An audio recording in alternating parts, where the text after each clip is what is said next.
My name's Isabel. My name's Sophia. And my name's Charles.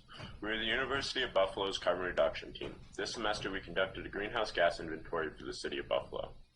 We quantified emissions for city-owned buildings and facilities under direct operational control for the 2018 fiscal year using the EPA's greenhouse gas inventory tool. Our inventory was divided into Scope 1, Scope 2, and Scope 3 sources. Scope 1 emissions are direct emissions from stationary and mobile sources. For Scope 1, we calculated 21,700 metric tons of carbon equivalent were emitted. Next, we calculated Scope 2 emissions, which refer to indirect emissions associated with purchased electricity, such as building functions and streetlights. For Scope 2, we calculated an emissions value of about 10,300 metric tons of carbon equivalent.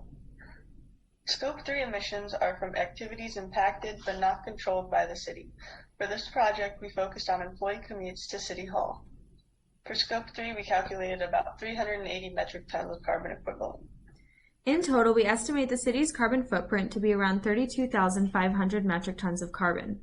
Here's a breakdown of the greenhouse gas inventory. As we can see, Scope 1 sources contribute to the most emissions.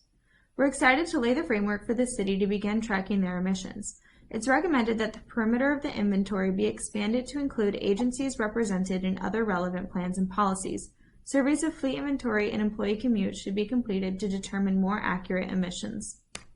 To reduce emissions, we recommend the city prioritize a focus on energy efficiency upgrades, as this aligns with recently passed energy benchmarking legislation.